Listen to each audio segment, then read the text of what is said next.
Welcome back to our channel, ladies and gentlemen. I hope that this video finds you well wherever you are. President William Samoei Ruto has made another major appointment in the government, and he has taken that opportunity, as usual, to reward one of his closest allies. The former Treasury CS, Henry Rotich, a man who has been at the center of the controversial case of Arror and Arror, has been appointed into the office of the president as a senior advisor on fiscal affairs and budget policy. One of his very roles will be to offer proper advice to the government on the management of our economy. You know, the Kenyan economy is ailing, so the man who will be advising William Ruto on the management of the economy and public finance is Henry Rotich. So the taxes that are being collected, the ones that the courts have refused but are still being collected, like the housing levy, all the public finance, the man who will be in charge advising the president on how to use your money is Henry Rotich. Someone was asking, did William Ruto create this as a new post to reward Henry Rotich, or has this post been there all along? The post has been there. In fact, the immediate former holder of that office is now the current governor of Central Bank, Mr. Kamau Thuge. He was the one who was there in the previous regime. In fact, he was appointed there by Joseph Kinyua, the former head of cabinet. So he's been there. So this is not a new post. So you can see Henry Rotich was the former cabinet secretary for finance, is now the official advisor to the government, and the man who was there is now in Central Bank. And of course, Ndungu now is the man who is at the helm as the cabinet secretary in the Ministry of Finance. So they have just, swapped some roles. But why is this appointment raising a lot of eyebrows? Because it is an appointment just like any other appointment, and this position has been there.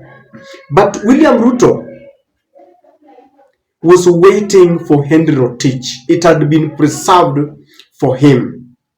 You know, Henry Rotich had a case that started way in 2019, and he was accused of intentionally conniving with other people to defraud Kenya of a whopping 63 billion Kenya shillings. We are not talking of millions of shillings, but billions.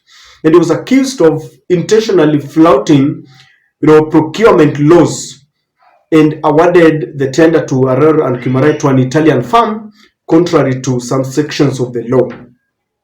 This case has been dragging on and on.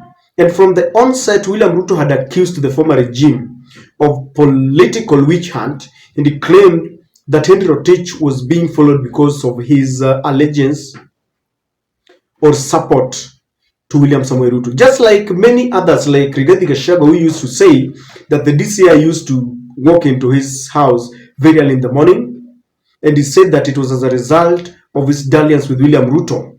So most of these people who are in government today have claimed that they were being followed and harassed because they were supporting William Samoei Ruto. So is the case with Arror and Arror. And that is why it is really, raising a lot of eyebrows. The case from 2019 to 2023, it was concluded about a month or 2 months ago. But the manner in which the judge or the magistrate that was handling this case concluded the case is the one that has really shocked many. Judge Eunice Nyoto, while concluding this case, made statements that are very sad. This is what she said: that all the accused persons in this case are hereby acquitted under Section 210 due to lack of evidence. And I want you to get this: as a result of the reckless dereliction of duty by the prosecution. They were acquitted, all of them, as a result of lack of evidence and lack of evidence came about as a result of or due to blatant, reckless dereliction of duty from the office of the Director of Public Prosecution. So this was the judge. This was not opposition who you will accuse of playing politics. This was the judge who was handling this case. So even as it is today, we understand that in the Kenyan law, one who has been accused is innocent until proven guilty. Now, in this sense, there was no enough evidence to convict Henry Rotich, and so he was acquitted. But his acquittal was aided by the very independent government agencies that are supposed to help Kenyans retrieve their money, hard-earned taxpayers' money that has been stolen. The very, very independent institutions connived to protect the money in the hands of those who had been alleged to have stolen them. That was the judge. So it only means that, number one, William Ruto is recycling people who are around him, people who have got questionable characters.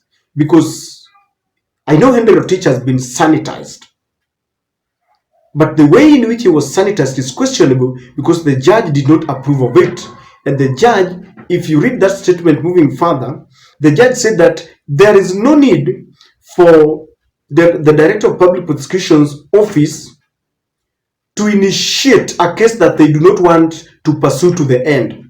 That you bring up a case and then you are the same person who frustrate that case. So he's been sanitized, but there are still questions. So if this is the same man who is going to be in charge of our affairs, advising the president on how to use the public finance and advise the government on how to manage the economy, an economy that is already ailing, then you know it is raising a lot of eyebrows. Number two, Ruto has awarded jobs to his allies, especially from his tribe or from his county or from Rift Valley. We know that the former radio presenter Joshua Sang has been awarded a job. We also know that Isaac Ruto, a person who had been a thorn in the flesh to Ruto, he was really opposing William Ruto. He has been awarded with a job. Keter, not the other Keter that is criticizing him, the other Keter has been awarded. And now, Henry Rotich has been given a job. And it seems that ever since Kamau Thuge was appointed as the central bank governor, that position has been vacant. It was preserved from Ruto's friend, Henry Rotich, and Ruto knew very well that by the end of the day, Rotich was going to be acquitted and vindicated because all the independent institutions are being controlled by William Samoei Ruto. So this is another one where he has rewarded his ally with a plum job. With the new appointment of Henry Rotich, I can assure you that some people will start complaining that they are being sidelined. Governor Kamau Thuge and the man at the helm of Treasury, Ndungu, will start complaining. We've had this complaint that in every ministry, if there is a CS that is coming from Mount Kenya, he's given a PS from Ruto's side to act as a checkmate. A case in study here is when Alice Wahome was in the Ministry of Water and Irrigation. She complained that she was being sidelined. Some major decisions were being affected without her knowledge. And I remember at some point she was complaining that there was some dams that were supposed to be constructed in Mount Kenya. They were transferred to Machakos without her knowledge. And you remember when there was someone from Athi River department that was supposed to be sacked, and it was being accused. She was being accused by Felix Kosgei that she was offering protection. And so when Henry Rotich comes in, he has been a cabinet secretary in the Ministry of Finance. I can assure you that they are going to work closely with William Samoei Ruto, and these other people, the people who are concerned, are going to start complaining that they are being sidelined because William Ruto is the man who is working with a few people. He does not consult anyone. The other day, Attorney General Justin Muturi was saying that he has been sidelined. He didn't even know that when the housing levy came up and the way Ruto is running it, is saying that he was not consulted. Yet, he's the man who should advise the president on legal matters. So President William Ruto is going to sideline and they're going to work with Henry Rotich. The people who are at the helm of our economy, of finance, the management, are people with questionable characters. So if the economy is going to stagnate, if the economy is not going to grow, then don't ask questions. You know where the problem is. Ruto is rewarding his, let's say, cronies.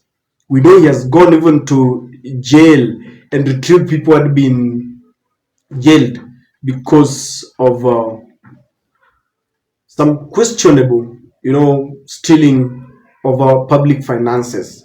So I have a feeling that Ruto really likes those people who have been accused of stealing. Or what do you think? Because this is exactly what we see happening here. We wait and see, because if you are Ruto's friend, if you worked with him, if you supported him when he was a deputy president, you will be rewarded.